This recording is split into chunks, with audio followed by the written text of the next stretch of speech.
Kalaboso ang isang lalaki sa Davao City matapos magpanggap na biktima ng pagnanakaw. Yan ang ulat ni Jason Amisola ng PTV Davao. Umiiyak at tila gumuho ang mundo.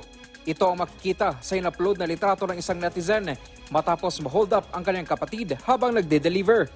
Humahagulgol ang delivery rider habang hawak ang kanyang cellphone na binigyan ng tubig para kumalma. Sa kanyang post, nagbanta pa ito oras na mahuli ang bumiktima sa kanyang kapatid. Sa post naman ng isa pang netizen, umabot umano sa 20,000 pesos ang nalimas ng hold-upper sa delivery rider. Kinilalang si Brian Capute, 20 anyos, isang Davaoenyo ang nag-viral na rider. Agad nirespondihan ng Talomo PNP ang insidente. Noong January 19 pa ito nangyari at nakumpirmang hindi ito totoo. Isa pala itong hold up me modus. Pag naay mag-report kay hold up siya, dili gyud na ingon nga diha dayon mo ano dayon ang ato ang kapulisan, no? Mag-conduct gyud na siya og kanang thorough investigation, deeper investigation kung tinuod ba iyang gisulti or dili. And then kani manggod Sir Jason, from that time nga gi-hold up siya, allegedly gi-hold up, wala mo siya dayon ni report dayon sa police station. Nilapas pa og kanang pila ka oras usa siya nag-report sa police station. Ayon sa otoridad, walang naitalang insidente sa lugar na pinangyarihan. Nakumpirma ring hindi naman nakontak ang residenteng pagdadalhan sana ni Brian ng delivery. Sa pag-usisa ng mga pulis sa online payment application ni Brian, naroon ang halaga na sinasabing ninakaw sa kanya na ipinabayad niya sa iba.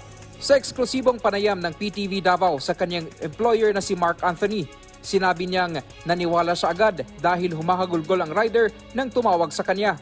Itinuturing din niyang kaibigan ang rider. Pero ang cellphone wala man nakuha. Kaduha, ang motor, ipa-identify kung unsa nga motor. Muingon naman og black, itong ra gyud daw kuno. Ikatulo, kung gikapkapan siya, gikuha ang kwarta siyang kuhan, kay gikapkapan ni anak man ni siya, anak daw siya, gipatalikod. Gikapkapan ang iyang bulsa, tanang bulsa gyud. Gikuha ang kwarta, nganong nay nabilin 200 ka ben? Posible. Noong Lunes, nagkita ang dalawa sa Talomo PNP at dito na lamang ipinambayad ni Brian sa rehistrasyon nito sa isang online na sugal ang pera. Hindi ginato ihurot og pagsalig ang tanan sa tuwang kuhan. Bisan pa man to dayo kining pila na nakalika ang agwat sa inyong balay, hindi jud nimo siya kumpiyansaan jud. Kailangan jud nimo maniguro pud ta kay para dili pud pag-abot sa panahon dili kita ang maalaot. Inamin ni Brian ang kanyang kasalanan. Sa tanang tao na nituo na naulap ko, pasensya kayo yun. Pasensya yun kayo. Nagmahayo ko siya. Pasda yung mahayo yun ako. Mark, pasensya yun kayo, Mark.